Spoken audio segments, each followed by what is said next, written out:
ওই দেখ, আকাশ কেমন কালো মেঘে ঢেকে যাচ্ছে, মনে হচ্ছে এক্ষুনি বৃষ্টি নামবে রে। বৃষ্টি নামবে? কি মজা, কি মজা! বৃষ্টি হলে আজ ইচ্ছা মতো ভিজবো রে। শুধুই ভিজবো না, বৃষ্টির সময় শুনেছি অনেক মাছ পাওয়া যায়। আজ বৃষ্টি হলে ভিজবো আর নদীতে মাছ ধরবো। খুব মজা হবে রে। এই কথা বলতে বলতেই বৃষ্টি শুরু হয়ে যায়। সবাই আনন্দে চিৎকার করে ওঠে। চল চল, আমরা মাছ ধরতে যাই। কতদিন মাছ দিয়ে ভাত খাইনি, আজ যদি মাছ পাই তাহলে মন ভরে মাছ দিয়ে ভাত খাবো।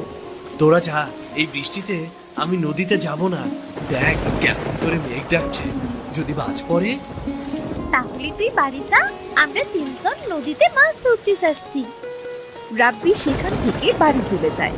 শাপলা, দিয়া ও রাজু বৃষ্টির পানিতে ভিজতে ভিজতে নদীতে মাছ ধরতে যায়।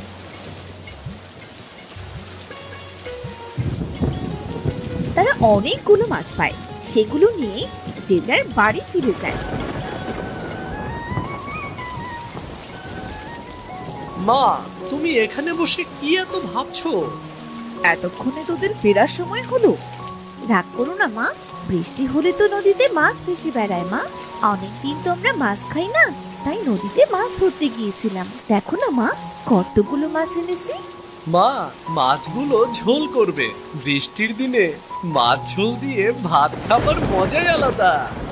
ঠিক আছে, তোরা তাড়াতাড়ি জামা কাপড় পাল্টে নে, না হলে সে আবার ঠান্ডা লেগে যাবে। রাজু আর দিয়া কাপড় বদলে ঘরে গিয়ে দেখে তাদের ঘরে পানি পড়ছে। তোর বাবাকে কত করে বললাম এবার সালটা সারাও, বৃষ্টির দিনে ঘরে থাকাই যায় না, কিন্তু সে তো পেরে উঠলো না। আচ্ছা, আমি মাছগুলো কেটে রান্না করে নিই। মোহিনী মাছ কেটে রান্না করে।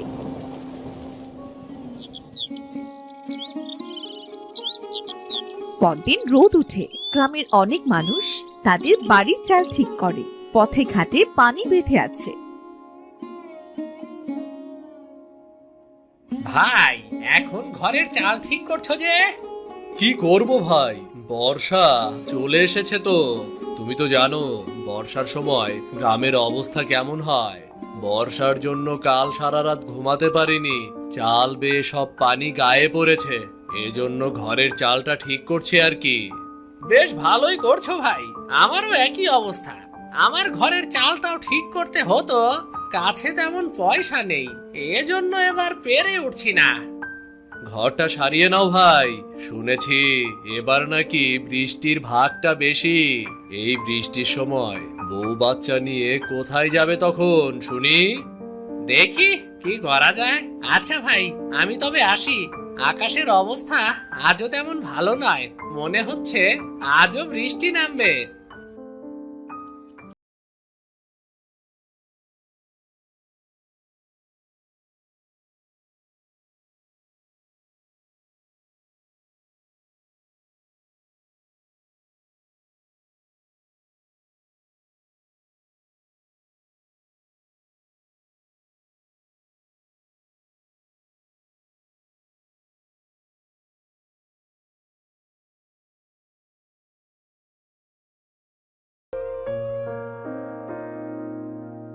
মা, ও মা, এখন তো বর্ষার সময়, না জানি কখন বর্ষা পড়তে শুরু করে।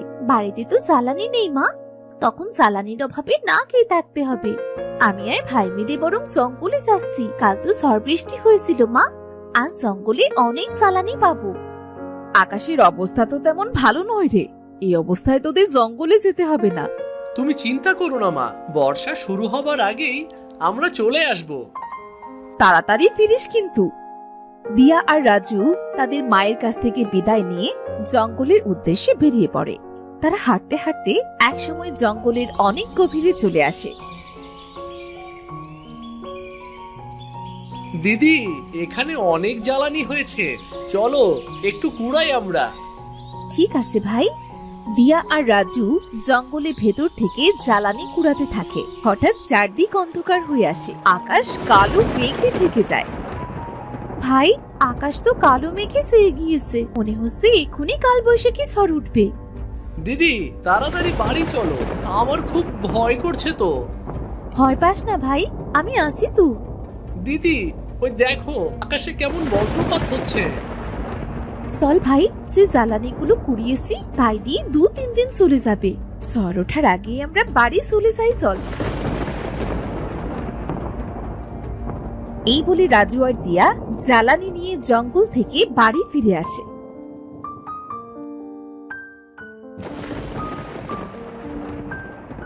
তোরা এসেছিস? আমি তো চিন্তায় মরে যাচ্ছিলাম, যে মেঘ করেছে মনে হচ্ছে এখনই কালবৈশাখী ঝড় উঠবে। এজন্যই তো তাড়াতাড়ি বাড়ি ফিরে এসেছি মা। তা বেশ করেছিস। এখন হাত মুখ ধুয়ে 2 ভাই বোন দুটো খেয়ে নে দেখি। কাল একটা করে রুটি খেয়েছিলি, আজ যে এখনো পেটে একটি দানাও পড়েনি। ঠিক আছে মা।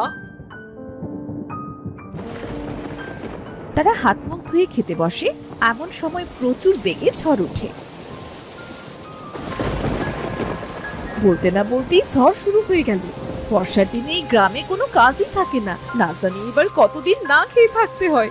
গ্রামে একবার বর্ষা শুরু হলে আমার তো আর নাম গন্ধটি থাকে না। মা, বর্ষা তো শুরু হয়ে গেল, বাবা তো এখনো বাড়ি ফিরলো না গরু নিয়ে।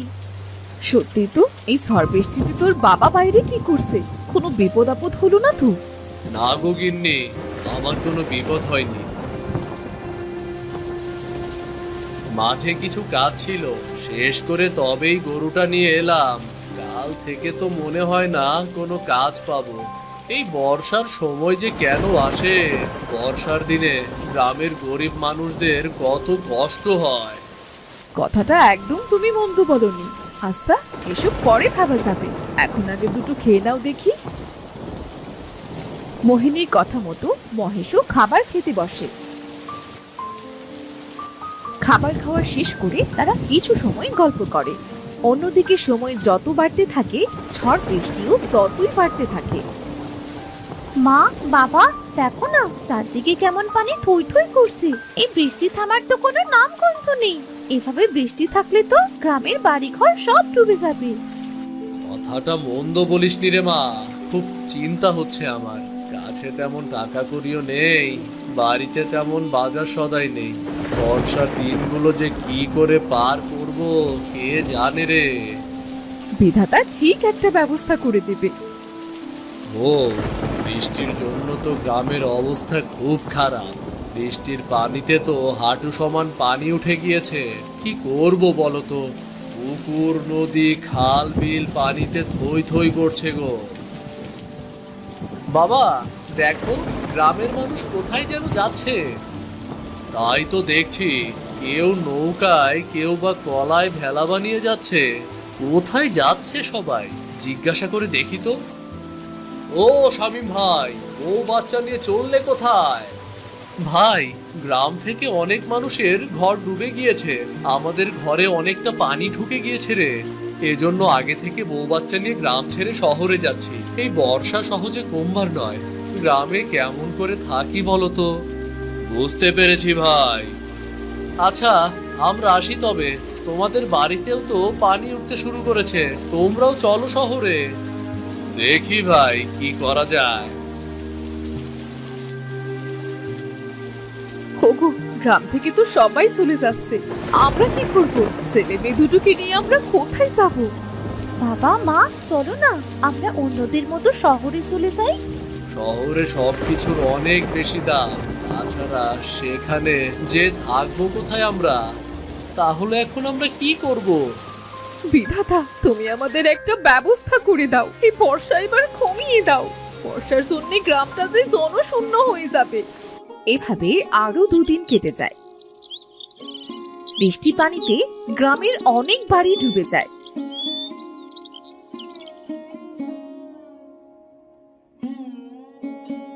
আজ বর্ষাটা কম হয়েছে। বলি বউ, বাড়িতে শুকনো খাবার আর কতগুলো আছে গো? আজ যে কোনো খাবার নেই, ছেলে মেয়ে দুটো ক্ষুধায় ছটফট করছে। কি করব কিছু বুঝতে পারছি না। এই অবস্থায় তো কোথাও খাবার পাবো না, কি যে করি। আমি বলি কি, তুমি একবার জমিদার মশাইয়ের কাছে যাও, দেখো না উনি কি করে। জমিদার মশাই যে কিপটে, সে কি আমাদের সাহায্য করবে? চেষ্টা করে দেখোই না। এত করে যখন বলছো তখন যেই দেখি কি করা যায়। বউ, এই কলার খেলা করেই আমি জমিদার বাড়ি যাচ্ছি। বাবা আমিও যাবো তোমার সাথে। তোকে যেতে হবে না মা, কখন আবার বর্ষা শুরু হয় কে জানে। বাবা তোমার সাথে যাই না, দেখো চারিদিকে কত পানি, আমার খুব দেখতে ইচ্ছে করছে বাবা। ঠিক আছে, চল। মহেশ দিয়াকে নিয়ে ভেলায় করে জমিদারের বাড়িতে যায়।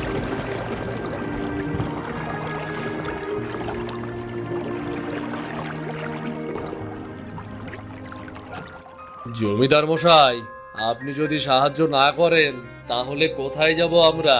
চারদিকে পানিতে ভরপুর, কোথাও কোনো কাজ নেই। এ অবস্থায় কি খেয়ে বাঁচবো বলুন? তোমার মতো অনেকেই আসছে আমার কাছে, তোমার জন্য আমি কি করতে পারি সেটা বলো। জমিদার মশাই, আজ 4-5 দিন ভাতের দানাও চোখে দেখিনি। বাড়িতে কিছু শুকনো খাবার ছিল, সেটাও কাল ফুরিয়ে গিয়েছে। এজন্য আপনার কাছে এলাম। আপনি যদি কিছুদিনের খাবার দিতেন তাহলে বড্ড উপকার হতো। সবাইকে যদি আমি খাবার দিয়ে সাহায্য করি তাহলে তো আমারই কপালে খাবার জুটবে না। তোমাকে আমি সাহায্য করতে পারবো না বাপু। জমিদার মশাই, বর্ষার দিন শেষ হলেই আপনার খাবারের টাকা আমি শোধ করে দেব। এই চিরাগুলো দিয়ে আজকের দিন চলে যাবে, এটা নিয়ে ফিরে যাও। এর বেশি আমি তোমাকে সাহায্য করতে পারবো না। মহেশ আর কিছু না বলে জমিদারের দেওয়া চিরা নিয়ে বাড়ির পথে রওনা হয়। মহেশ আর দিয়া যখন বাড়ি ফিরছিল তখন তারা একটা বুড়িকে পানিতে ডুবে থাকতে দেখতে পায়। বাবা বাবা ওই দেখো, কে যেন পানিতে ডুবে যাচ্ছে, আমাদের লোকটাকে বাঁচানো উচিত বাবা। আরে, ওটা তো একটা বুড়ি মনে হচ্ছে। তাড়াতাড়ি চল, না হলে বুড়িটা মারা যাবে। তারা ভেলা নিয়ে বুড়ির কাছে যায়। অনেক কষ্টে বুড়িকে তারা পানি থেকে তুলে তারা বুড়ির পেট থেকে পানি বার করে। এরপর বুড়ি জ্ঞান ফিরে পায়। তোদের অনেক ধন্যবাদ রে বাবা, তোরা আমার অনেক বড় উপকার করলি। তোরা না থাকলে হয়তো আজ আমি মরেই যেতাম। ধন্যবাদ কেন দিচ্ছ বুড়িমা? তুমি পানিতে ডুবে যাবে এটা আমরা কি দেখতে পারি বলো? বাবা, আজ 2 দিন ধরে কিছু খাইনি, আমায় কিছু খেতে দিবি? ক্ষুধার কষ্ট যে আমি আর সইতে পারছি না বাবা। ঠাকুমা, আমরাও যে না খেয়ে আসি সেজন্য জমিদার মশাইয়ের কাছে গিয়েছিলাম, কিন্তু জমিদার মশাই কটা চিড়ে দিয়ে আমাদের পাঠিয়ে দিল। আমাদের কাছে সে চিড়েটুকুই আছে, তুমি কি চিড়ে খাবে? আমার ওই চিড়ে দিয়েই চলবে রে মেয়ে। এই নাও বুড়িমা, চিরাগুলো বরং তুমিই খাও তবে। মহেশের হাত থেকে চিড়াগুলো দেখে বুড়ি খপ করে সেগুলো নিয়ে খেতে শুরু করে। ঠাকুমা ঠাকুমা আস্তে খাও, তোমার গলায় বেঁধে যাবে তো। আমার কিছু হবে না রে মেয়ে। বুড়ি চিড়েগুলো খাওয়া শেষ হতেই বুড়ি একটা পরীতে পরিণত হয়। এ কি, কে আপনি? পুরী থেকে এমন সুন্দরী হলেন কেমন করে? আপনি যেই হন না কেন আমাদের ছেড়ে দিন, আমাদের কিন্তু মারবেন না। ভয় পেও না তোমরা, আমি পড়ি, তোমরা আমায় সাহায্য করেছো, আমি তোমাদের কি করে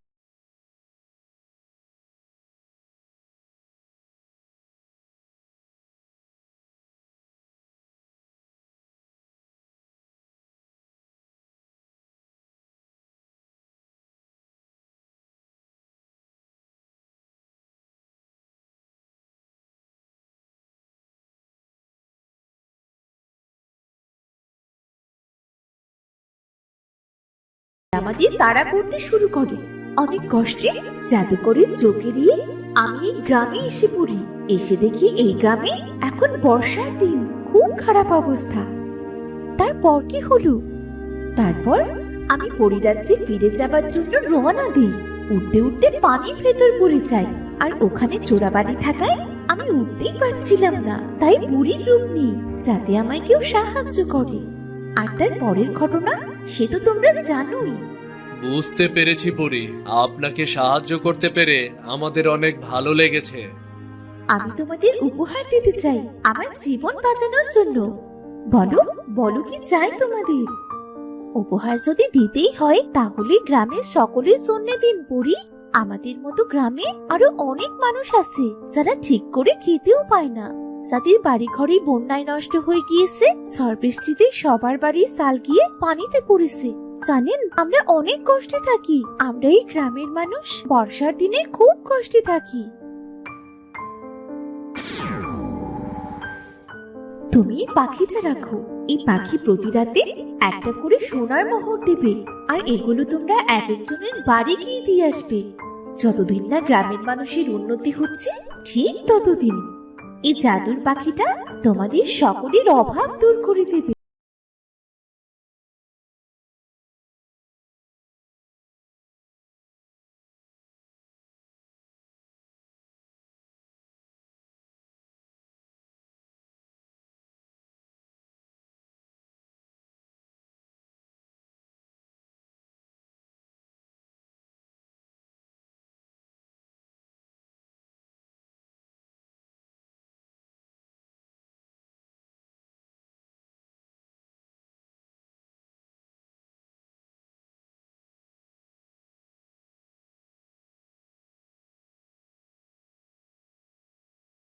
আমাদের উপহার দিয়েছে। পরি পরি পেলি কোথায়? তোদের কথা তো আমি কিছুই বুঝতে পারছি না। শোনো তবে,